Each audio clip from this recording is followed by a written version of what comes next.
Thyroid gland आज हमने पढ़ना है। थायराइड ग्लैंड की अगर हम बात करें तो थायराइड ग्लैंड जो है बेसिकली इसके टू लोब्स होते हैं। टू लोब्स होते हैं। इसके अलावा ये जस्ट बिलो लेरिंग्स, लेरिंग्स के बिल्कुल नीचे होती है। और इसकी अगर हम शेप की बात करें तो ये देखें, ये इसके टू लोब्स हैं, एक राइट और एक लेफ्ट। तो ये जो है बेसिकली बटरफ्लाई शेप होता है और ये ऑल टाइम जो है वो एक्टिव रहता है। इसकी स्क्रीशन ज़्यादा कब होती है? ड्यूरिंग ग्रोथ, ग्रोथ के दौरान जो है इसकी स्क्रीशन ज़्यादा होती है। इसके अलावा सेक्सुअल मेच्योरेशन भी करवाता है। स्ट्रेस की कंडीशन में हंगर, कोल्ड वगैरह ये सारी चीज़ें जो है ये कंट्रोल करता है। तो हार्मोन बेसिकली थायराइड ग्लैंड की अगर हम हार्मोन्स की बात करें तो ये basically major three hormones, major तो टू है लेकिन ये थ्री हार्मोन्स क्रिएट करता है। एक थायरोक्सिन टेट्रा आयोडीन थायरोनीन है, एक ट्राई आयोडोथायरोनीन है।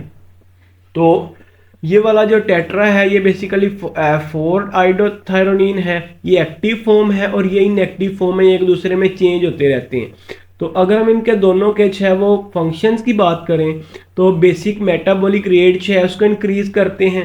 इसके अलावा ये स्मेटोट्रोफिन के साथ वर्क करते हैं। तो जब ये आपको पता है स्मेटोट्रोफिन एक ग्रोथ हार्मोन है, तो जब ये स्मेटोट्रोफिन के साथ वर्क करेंगे तो इसका काम क्या होगा? ग्रोथ करवाएगा। इसके अलावा ये ब्रेन सेल जो है उसकी डिफ्रेंशिएशन करवाएगा। और इस तरह ये एम्फीबियंस में जो है वो मेटामॉर्फोसिस का प्रोसेस जो है वो करेगा। और अगर वो कहता है कि थायराइड जो है वो ये मेटामॉर्फोसिस के दौरान अगर थायराइड ग्लैंड था इसकी थायरोक्सिन जो है इसकी प्रोडक्शन कम हो जाएगी, तो उसकी वजह से क्या हो जाएगा कि जो बिग टैडपोल है वो कभी नहीं बनेगा, बल्कि जो फ्रॉग लार्वा होते हैं उससे जस्ट जो है वो स्मॉल सा फ्रॉग बनेगा। बिग टैडपोल, बड़े जो फ्रॉग होते हैं वो नहीं बन पाएंगे। उसके बाद इसमें जो है ना इसकी ओवर सक्रीशन की अगर हम बात करें तो ओवर सक्रीशन में ये एक डिजीज़ काज करता है, ग्रेव डिजीज़।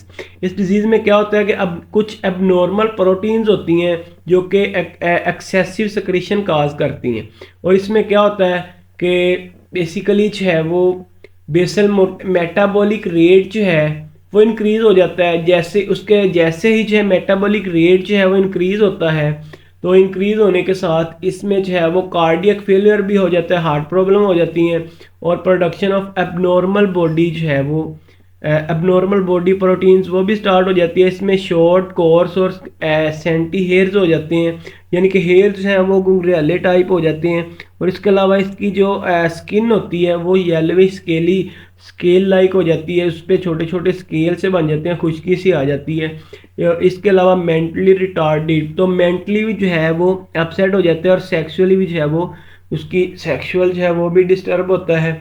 और इसके अलावा इसमें अगर हम बात करें अंडर सक्रीशन की, लो सक्रीशन की, तो इसमें एक कंडीशन आती है कैरिटनिज्म। कैरिटनिज्म बेसिकली क्या होता है? कैरिटनिज्म में डेवलपमेंट जो है वो नॉर्मली नहीं होती। इसके अलावा साइज जो है वो स्मॉल रह जाता है और मेंटली रिटार्ड, ये सारी जो है वो इसकी है। उसके बाद एक इसी में है लो सक्रीशन में गोइटर, एक डिजीज़ है गोइटर। गोइटर की अगर हम बात करें तो गोइटर बेसिकली आपको पता है कि जब डाइट में आयोडीन जो है उसकी कंसंट्रेशन कम हो जाती है तो इसकी प्रॉपर जो है वो थायराइड ग्लैंड जो है वो फंक्शन नहीं कर पाता, जिसकी वजह से थायराइड ग्लैंड जो है वो नेक रीजन में स्वेलो होना शुरू हो जाता है, फूल जाता है। जब वो स्वेलो हो जाता है तो ऐसी कंडीशन को हम क्या कहते हैं? गोइटर। गोइटर जो है यानी कि अपना साइज बड़ा करता है। तो इसमें एक कंडीशन है मैक्सोडीमा।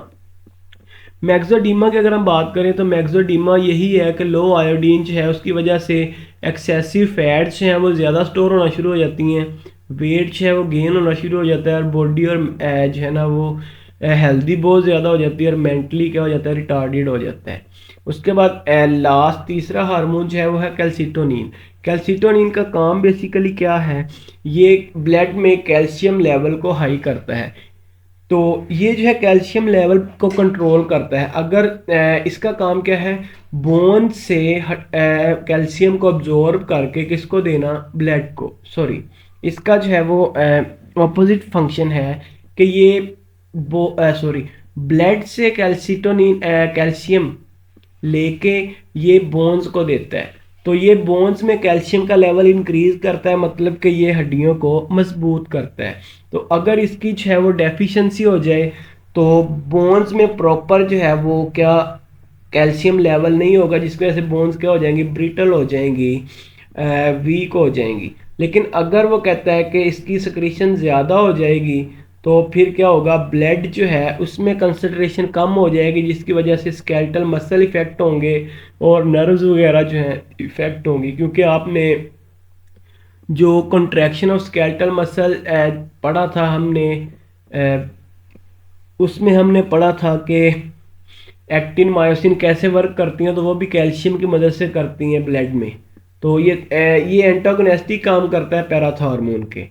तो हम उसके बाद देखते हैं parathyroid gland. Parathyroid gland basically है वो जो थायराइड के पोस्टीरियर साइड है, बैक वाली साइड, उसमें चार होते हैं। ये एक डायग्राम में देखें, एक दो और ये तीन और ये चार।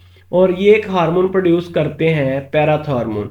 जब ब्लड में कैल्शियम का लेवल लो होता है ये तब प्रोड्यूस होता है। और इसका काम क्या है, इसका काम है, अब इसका ऑपोजिट काम है किसके, वो कैल्सिटोनिन के। इसने क्या करना है, इसने अब्जॉर्ब करना है कहाँ से, बोन से, और किसको देना है, ब्लड को। तो इसने जो है वो बोन से अब्जॉर्ब करके ब्लड को देना है। तो अगर अब इसकी ओवर प्रोडक्शन हो जाएगी तो ये बोन्स को क्या कर देगा, वीक कर देगा, क्योंकि बोन से इसने अब्जॉर्ब करना है। लेकिन अगर इसकी जो है वो अंडर प्रोडक्शन होगी, मतलब कि कम प्रोडक्शन होगी, तो फिर जो है ब्लड में कैल्शियम का लेवल क्या हो जाएगा, लो हो जाएगा। तो आज जो है यही है, कल हम इंशाल्लाह पढ़ेंगे पेंक्रियास।